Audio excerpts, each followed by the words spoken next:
join protes dan dia ditangkap.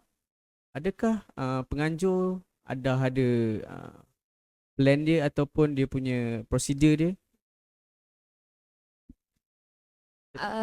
So untuk kali protes yang Azam Baki, tangkap Azam Baki kali ni, Suara Siswa UM, kami ditugaskan untuk be in charge of the hotline punya number kalau anda kata ada urgent arrest.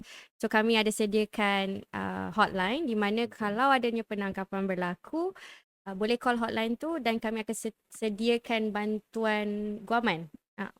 So ada a few lawyers that we dah contact. So anda kata adanya penangkapan, kita akan help you out lah. Jadinya peserta tak perlu takut kalau dia ditangkap kan? Yes, and also our secretariat pun ada post juga hak rakyat dan juga apa yang sepatutnya dilakukan jika adanya penangkapan. Itu dari segi penangkapan lah. Kita punya mat.